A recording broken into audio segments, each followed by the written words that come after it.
So my childhood was not idyllic at all.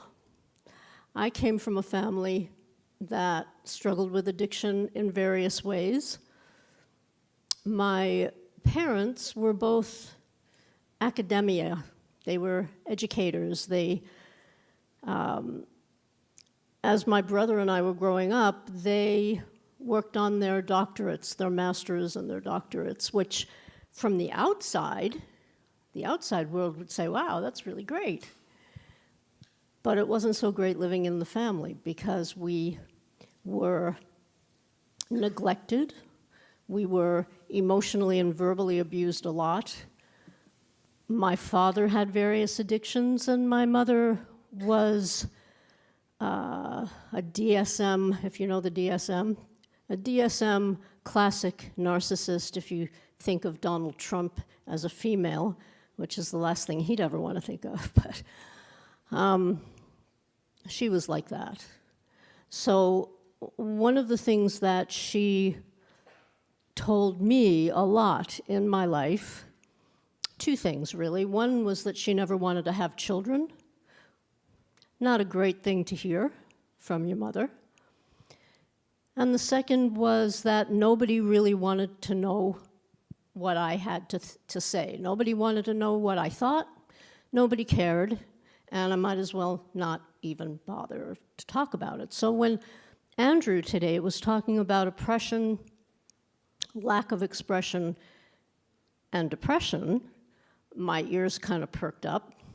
I could really relate to that. Because there was no, when you grow up with narcissism, it's a very crazy-making kind of thing, and there's just no space for anybody else, So there wasn't much space for me. So I flew under the radar for a really long time. In 1973, I was in my early 20s at that point. I was leaving Calgary, where I had gone to university, and I was going to go and get married.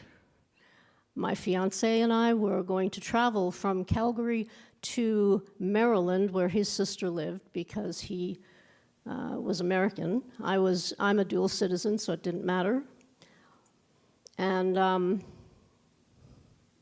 I was so excited. I was so happy. I thought, I'm going to be part of a family finally. When I was growing up, we were moved around all the time, like every couple of years and less sometimes. So as a shy kid who didn't believe that she had any worth, I was always that new kid on the block, and that was really hard for me. So when I was going to get married, I thought, finally, I'm going to have the family that I want. So we're driving from Calgary to Maryland. We're about halfway probably, and suddenly, unexpectedly, I became very, very ill. Think, if you will, about being in a Volkswagen bus in the 70s with food poisoning, day in, day out, that never relented and never let up. That's what that trip was like. And that's when I started to experience, the realization wasn't there yet, but I started to experience the fact that I was in an abusive relationship. Which makes sense to me today, because when you grow up with abuse, until you heal that, you choose abuse, unwittingly most of the time.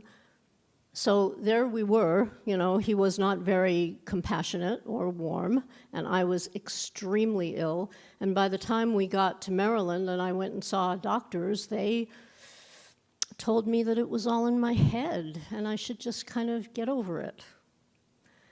So I was having a bad time, a terrible, horrible, no good, very bad day. And at one point, my fiancé said to me, I don't want a woman like you, I want a healthy woman. And he packed up all my stuff and he sent me back to Canada, which was probably a blessing in disguise for a number of reasons, but at that time was devastating, absolutely devastating. So I arrived back in Calgary and I'm put into Foothills Hospital right away, and I was diagnosed with Crohn's disease. And unfortunately, most people know what Crohn's disease is today. It's an inflammatory bowel disease, diarrhea, cramping, horrible pain, and apparently, according to the medical doctors, there's no known cause, there's no known cure. I think I know the cause. For me, the cause was that my body finally gave up, my nervous system, as you call it, finally gave up and my body just imploded on itself. And they say there's no known cure, and I'm not going to tell you that I don't have Crohn's anymore, but I am going to tell you that I am so much better because I take care of myself today, and I'm really, really gentle with myself, and I care about how I feel. So,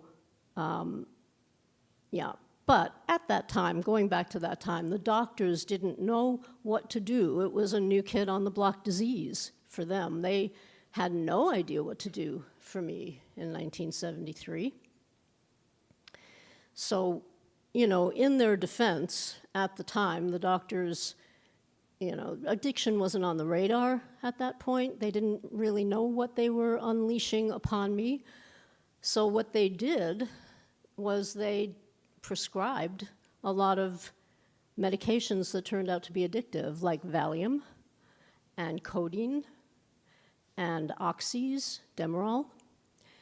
And I was a good girl. I mean, I'd been brought up to be a good girl, so I just took the medicine, and it made me feel better, and I took it day after day, week after week, month after month, year after year, not having any idea of what this was doing to me. This mic seems to be going in and out. And I also rediscovered pot, which I had smoked in university and enjoyed, but there wasn't a problem. It became a problem. So I found myself addicted to lots of different medications and marijuana. And all of the chemicals that I was taking are all downers in the system. They're not uppers, they're downers. And if you fast forward about 15 years, in 1987, I was working at a place called the Maples. Some of you might know it. It's a residential treatment center for adolescents who are having a really hard time in the world. And I loved the work, but I was sick all the time. I was in the hospital every 5 minutes, pretty much. And then one day, I was taking a break at work, and I was lying down. I wasn't feeling well. I was just trying to get through my shift, which was usually what happened to me every day. And for the first time, I really seriously contemplated suicide. And I knew I had enough pills. And I knew I could smoke a joint and drink a whole bunch, and that would be that. And I lived in a high-rise security building by myself. And if I could time it right with my shifts, they wouldn't find me in time. So I knew I could do this, and I started getting really scared because I was so depressed by that point. My life was so narrow, hardly any people in it anymore. I just smoked dope every night. That was my life. So I scared myself lying there thinking about suicide because I really thought I might just do it. So I left work early, and I came home, and I called the Vancouver crisis line, which was the best thing I ever did. The person who talked to me, I don't even remember if it was a man or a woman, but whoever it was saved my life. And they told me to go to a place called Safer, which is a suicide counseling center. Not that they counsel you to commit suicide, but they counsel you not to. And so I somehow got there the next day and spoke to this really kind of amazing little woman who, she reminds me of Marge Simpson now, like her hair was all piled up, and she was Japanese, and she was a psychiatrist. And she suggested strongly, basically convinced me to sign myself into the VGH psych ward, which at that time looked like Cuckoo's Nest. It's a lot nicer now. But while I was there, I met 2 other people who were trying to come off drugs and who had had some psychotic breaks. I hadn't been psychotic, but they had been. And they were going to Narcotics Anonymous meetings right across the street. So I started going to those. And I you know, in those rooms, I received so much love. There were bikers there. I'd never encountered people like this. They were in leather and chains and tattoos, and they'd share, and it was fucking this and fucking that, and I was like, oh my God, you know. But they were amazing, and I'd just sit and cry because I was so depressed, and they'd come up and hug me. It was just, nobody ever did that before, you know. And they'd say, keep coming back, so I kept going back. And Eleanor has told me that it's about 10 minutes, so I'll cut to the chase a little bit, that, you know, one day at a time, learning how to take care of myself, learning that I was worth it. Last July, I celebrated 30 years, clean and sober.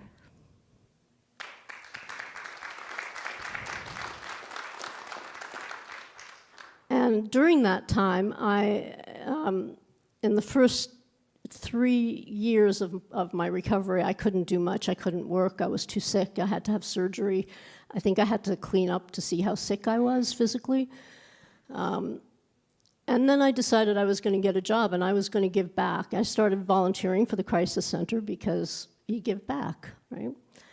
And I got a job. I wanted to work in the addiction field because I knew so much more about addiction and I had received so much help.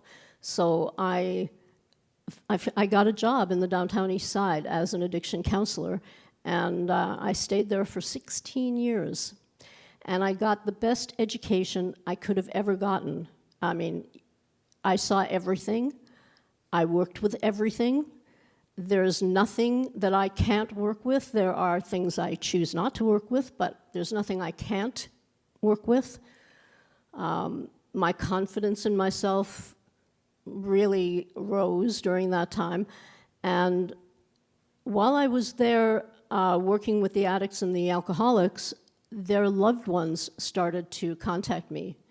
I don't know how this happened. I think this was somehow divinely inspired, but their loved ones started to contact me and wanted to see me. They were at their wits' end, and I didn't have a clue what to say to them. But as I listened to them, their stories were so similar, and what I could really see was that they were enabling so much. They were enabling. They didn't know what else to do. They were giving money to the addict. They were letting people, they were letting their addicted loved ones live in their home and not contribute and be abusive and call them all kinds of names and steal from them and punch holes in the walls and do all that stuff. And I'm sitting here thinking, you know, there's something wrong with this picture. So I started really enjoying working with the loved ones more than with the addict sometimes. And I knew that I was getting results. I was getting some really good results because when you can stop the enabling with addiction, you stop addiction. And enabling is just, I think enabling with depression, enabling with addiction, enabling a person who's making choices that negatively affect their own lives just keeps that going. It's never a loving act. we need to stop, and we live in such an addicted society, such an enabling society. If we could stop that kind of stuff, things would be so much better, especially in places like the downtown east side. So in 2007, I left Watari, that's the organization I was working for, and I had a small private practice, but decided to go into full-time private practice. And as it happened, I started to get more calls from the loved ones than from the addicts, and so that became my specialty because I really started to understand how to work with that. And in 2000, I knew that I couldn't work with everybody that wanted to work with me. I couldn't work with people all over the world at that time. I do now, but I sat down and started to write a book, which kind of wrote itself. And in 2010, I published it, and it's called Loving an Addict, Loving Yourself. It's the top 10 survival tips for loving someone with an addiction. If you tonight are in that situation where you are the loved one, I've talked to a few people in here who are, please come see me. I have some books and they're free tonight. I'm just going to give them away. So if you would like a book or you know somebody who maybe would benefit reading this, it's for the loved ones. It's not for the addicts, but please come and see me and get a book. So this book won, much to my surprise, it won several international book awards and USA book awards, and it's used in treatment centers in many places in the world.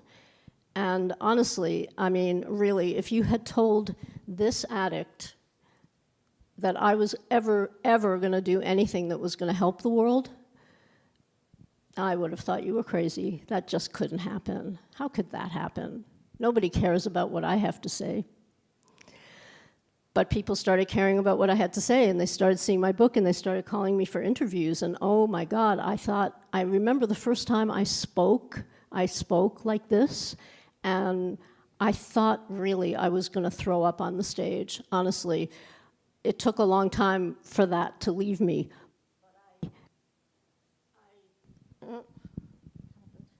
Can you hear me? Yeah. I heard a story about John Lennon from the Beatles. Everybody knows John Lennon. I love John Lennon. Flawed human being that he was amazing, and I wish he was here for the age of Trump. You know, who knows what would have happened.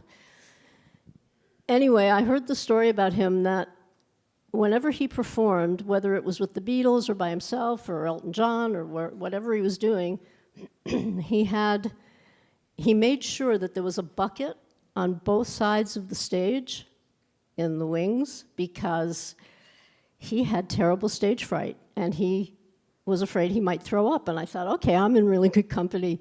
I can be nervous, it's okay, you know. So I've been talking ever since. I've been talking, and people like what I have to say, and I do interviews, and I hear about people liking what I have to say, and I see addiction differently than most addiction people see it. 12-step programs call it a disease.